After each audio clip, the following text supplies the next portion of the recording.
La Cour pénale internationale. Le 28 avril, les juges de la Chambre de première instance de la CPI ont délivré une ordonnance de réparation pour les victimes dans l'affaire Alassane. Dans cette ordonnance, les juges détaillent les modalités des réparations et les critères pour la demande de réparation. Margot Tedesco, chargée de la sensibilisation à la CPI, nous explique cette décision. Qu'ont décidé les juges de la Cour pénale internationale dans l'ordonnance de réparation prononcée ce 28 avril ? Dans cette ordonnance du 28 avril 2026, les juges de la CPI ont ordonné la réparation pour les victimes de l'affaire Alassane. Les juges ont décidé que les réparations seront principalement collectives. Les réparations seront axées sur des programmes de réhabilitation et des mesures symboliques. Le montant alloué aux réparations est de 7 250 000 euros. Monsieur Alassane n'ayant pas les moyens financiers, c'est le Fonds au profit des victimes qui sera en charge de mettre en œuvre ces réparations. La défense et les représentants légaux des victimes ont 30 jours pour faire appel de la décision s'ils le souhaitent. Pourquoi les juges ont décidé d'accorder des réparations collectives ? Parce que les souffrances ont touché un grand nombre de personnes. En effet, les juges estiment qu'il pourrait y avoir plus de 65 000 victimes éligibles aux réparations dans cette affaire. Accorder des réparations collectives permet d'aider plus de victimes et de manière plus efficace. Quelles sont les victimes qui peuvent demander des réparations ? Tout d'abord, il est important de comprendre que seules les victimes des crimes pour lesquels M. Alassane a été reconnu coupable pourront avoir droit aux réparations. Dans leur ordonnance, les juges ont décidé que toute personne qui vivait dans la ville de Tombouctou entre avril 2012 et janvier 2013 peut être considérée comme une victime directe du crime de persécution. Les victimes devront prouver leur présence dans la ville de Tombouctou pendant cette période. Les victimes directes des crimes de torture, mutilation, de traitement cruel et inhumain, d'atteinte à la dignité de la personne et de condamnation sans procédure régulière et qui ont été identifiées dans le jugement pourront aussi demander des réparations. L'ordonnance reconnaît également le droit aux réparations aux victimes indirectes. Pouvez-vous nous expliquer ce que cela signifie ? Les victimes directes sont les personnes qui ont subi directement les crimes, par exemple le crime de persécution ou de torture. Les victimes indirectes sont donc celles qui ont souffert à cause de ce qui est arrivé à leurs proches ou qui ont assisté, par exemple, à des scènes de torture. Bien évidemment, ces personnes devront prouver le lien de causalité entre leur souffrance et le préjudice subi. Dans leur ordonnance, les juges ont parlé des souffrances subies par les victimes. Quelles sont-elles ? Les juges ont reconnu plusieurs types de préjudices. Physiques, comme les blessures, moraux, comme la peur, l'humiliation, matériels, comme la perte de revenus, et aussi des préjudices pour toute la communauté.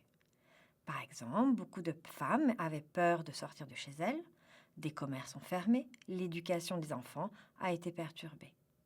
L'ensemble des souffrances reconnues par les juges dans l'ordonnance donne des indications pour la mise en œuvre des programmes de réparation. Concrètement, qu'est-ce qui est prévu ? Les programmes de réparation pourront prendre plusieurs formes. Sous forme d'appui pour relancer des activités génératrices de revenus, des programmes éducatifs, un soutien psychologique et aussi des mesures symboliques pour reconnaître la souffrance des victimes. Pouvez-vous nous rappeler ce qui s'est passé à Tombouctou entre 2012 et 2013 ? Entre 2012 et 2013, la ville de Tombouctou était sous le contrôle des groupes armés Ansar-Dine et Al-Qaïda au Maghreb islamique, AQMI. Ces groupes perpétraient des attaques systématiques contre la population civile en imposant des règles strictes au nom de leur interprétation de la religion, avec des violences et des punitions physiques. Pour quelle charge M. Alassane a-t-il été reconnu coupable ? M. Alassane est un haut membre de la police islamique créée par Ansar-Dine AQMI. Il a aussi participé au travail du tribunal islamique, rédigeant et en signant des rapports de police, en participant au transfert des accusés au tribunal et en exécutant les jugements et les peines rendus par ce tribunal. Il est resté membre de la police jusqu'à ce qu'Ansar-Dine AQMI quitte Tombouctou en janvier 2013. Le 26 juin 2024, au bout de près de 3 ans de procès, les juges de la CPI ont reconnu M. Alassane coupable de 3 charges de crimes contre l'humanité et de 5 charges de crimes de guerre, à savoir persécution pour des motifs religieux, torture, mutilation, acte inhumain, atteinte à la dignité de la personne, et de prononcer des condamnations sans jugement préalable rendues par un tribunal régulièrement constitué. Pour ces crimes, M. Alassane a été condamné à 10 ans d'emprisonnement, peine qui a été réduite d'1 an. M. Alassane a été acquitté des crimes de viol, esclavage sexuel et mariage forcé. Lors de l'audience, la juge présidente de la Chambre de première instance, Mme Kimberley-Prost, s'est adressée directement aux Tombouctiennes et aux Tombouctiens. Que leur a-t-elle dit?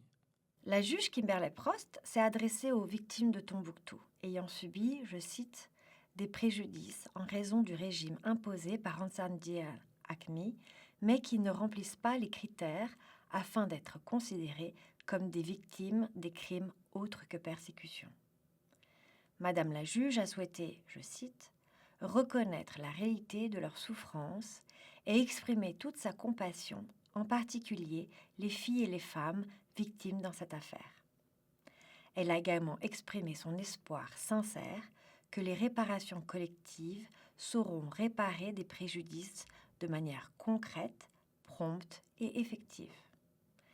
Elle a souligné que les mesures économiques accordées pourraient inclure la possibilité d'un paiement en espèces. Quelles sont les prochaines étapes du processus de réparation? Les juges ont ordonné au Fonds au profit des victimes de soumettre un projet de mise en œuvre des programmes de réparation au plus tard le 25 janvier 2027. Par ailleurs, les juges ont ordonné à la section de la participation des victimes et des réparations de commencer l'identification des victimes répondant aux critères des réparations. Ils ont également demandé à la section de l'information publique et de la sensibilisation, à laquelle j'appartiens, de mettre en œuvre des campagnes d'information sur les réparations. Donc restez à l'écoute des radios partenaires pour rester informés sur les réparations et le processus d'identification.